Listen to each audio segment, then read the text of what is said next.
Hey guys, BBI here. I want to stop and say thanks for tuning in and checking out whatever the video is about that's about ready to come up next. If you could take a minute and hit subscribe, I'd greatly appreciate it. And if you enjoy what you've seen here, make sure to hit the like button. We'd greatly appreciate your support. Anyhow, guys, all that aside, let's get on with the show.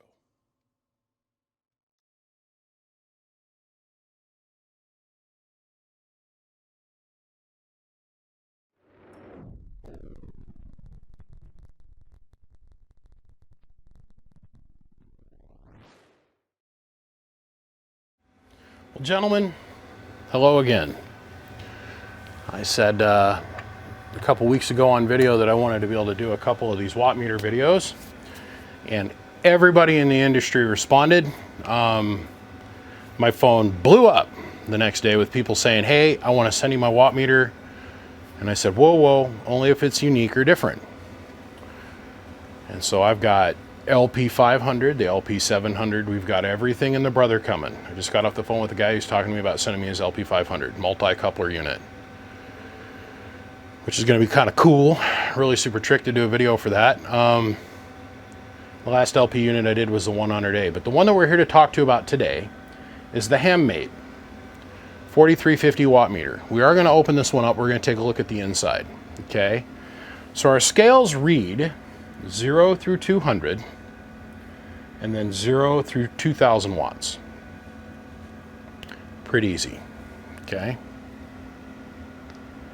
down here we've got knobs for low range, high range, forward, reflected.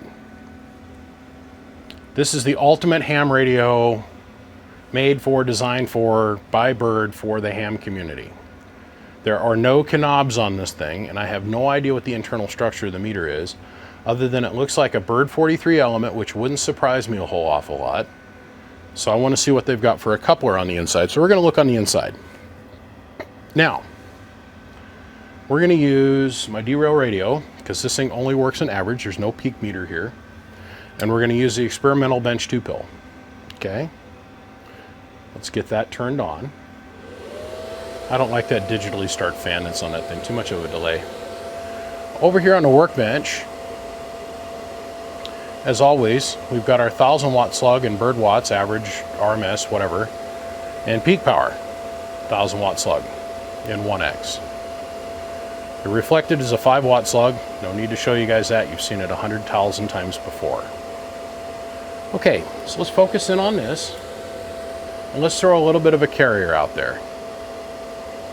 Now, what I do notice right away is that we are on low range.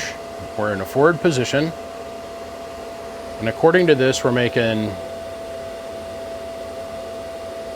about 200 watts worth of carrier.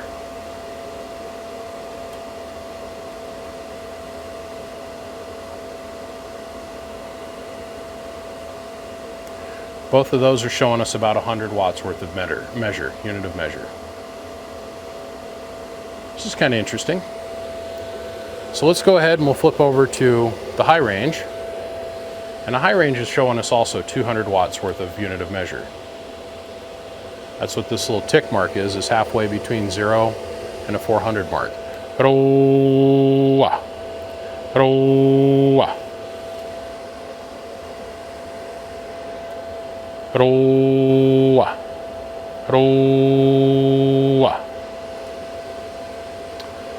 If I take this meter here and flip that switch up, that's the 2000 watt scale.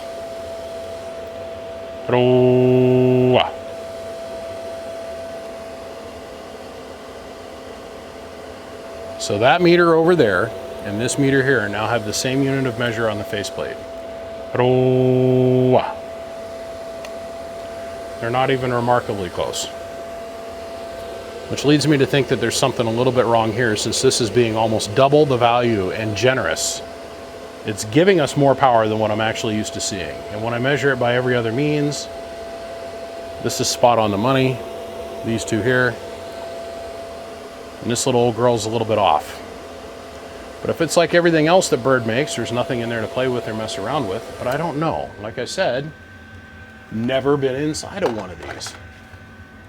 So let's take a minute, let's flip it around, and let's see how it works. But this thing is really cool. I mean, this is basically idiot free. I want to read in the low range, or I want to read in the high range. And because the amateur community is limited to what? Limited to what? Limited, oh, that's right. 1600 watts of power in most of the HF bands. This is perfect for them. Perfect. Perfect. Let's take a look on the inside.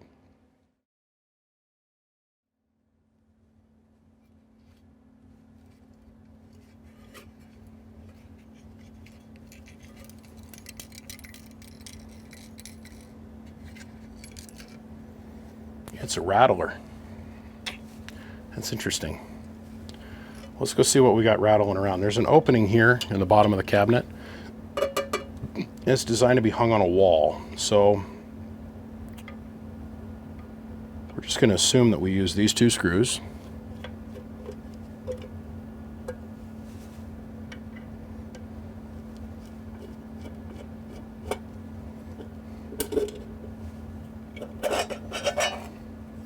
Oh, there is adjustments on the inside.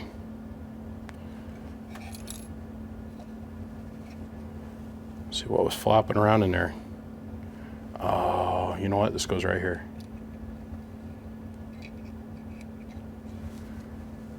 Maybe it goes like this. Yeah, it goes like that. Okay.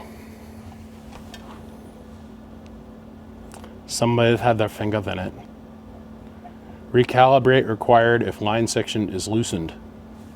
Well,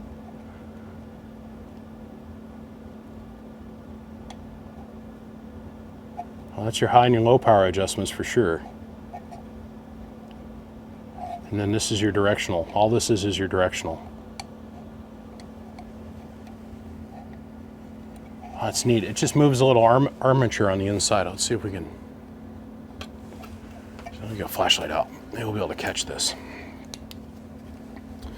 So you got this little piece of Teflon wire here, and it attaches to, look at that.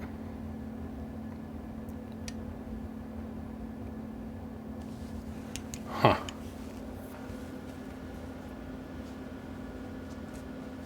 That's interesting.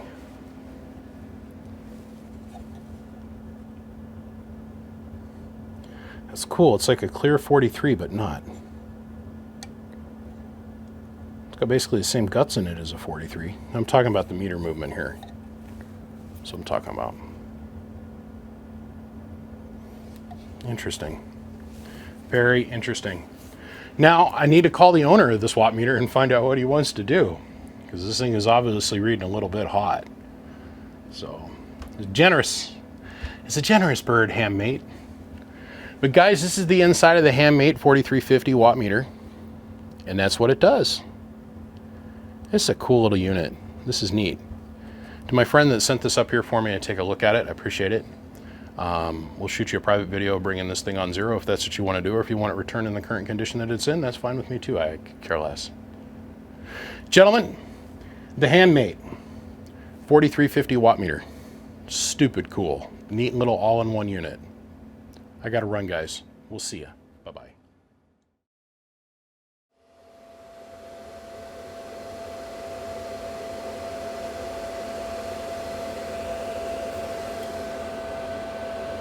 Hello.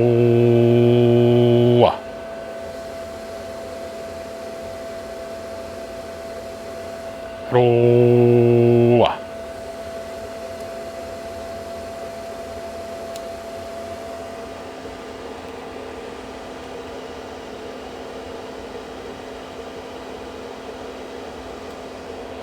Hello.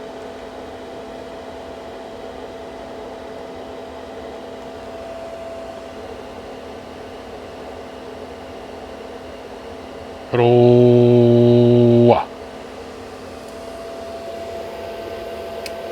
High range. Hello. Yes, sir.